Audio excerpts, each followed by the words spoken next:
केरळच्या धर्तीवर महाराष्ट्रातील सर्कसमधील कलावंतांना राज्य शासनाकडून अनुदान मिळावे असं निवेदन सोलापूर जिल्हा सोशल मीडिया प्रमुख वैभव गंगणे यांनी राष्ट्रवादीचे प्रदेशाध्यक्ष सुनील तटकरे यांना निवेदनाद्वारे केले आहे।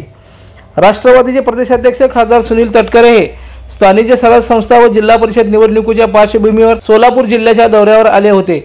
शहर जिल्हाध्यक्ष संतोष पवार व कार्याध्यक्ष जुबेर बागवान यांच्या मार्गदर्शनाखाली यावेळी सोशल मीडिया विभागाचे शहराध्यक्ष वैभव गंगणे यांनी सुनील तटकरे यांना महाराष्ट्रामध्ये एकमेव राहिलेली राजकमल सर्कसमधील कलावंतांना केरळच्या धर्तीवर महाराष्ट्रातील राज्य शासनाकडून अनुदान मिळण्याबाबत निवेदन दिले। समाज घटकातील महत्त्वाचा घटक असलेल्या कलाकारांना राज्य शासनाने न्याय द्यावा व त्यांची आर्थिक परिस्थिती सुधारावी असंही त्यांनी यावेळी सांगितलं। या निवेदनाला प्रदेशाध्यक्ष सुनील तटकरे यांनी सकारात्मक प्रतिसाद दिल्याची माहिती यावेळी वैभव गंगणे यांनी प्रसिद्धी माध्यमाशी बोलताना दिली।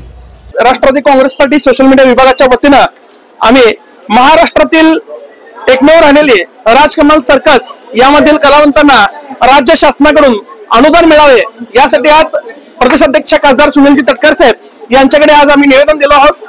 या निवेदनावर साहेबांनी सकारात्मक प्रतिसाद देत नक्कीच त्या कलावंतांना न्याय देऊ असा शब्द Rashtravadi Congress party social media विभागाला दिलेला आहे।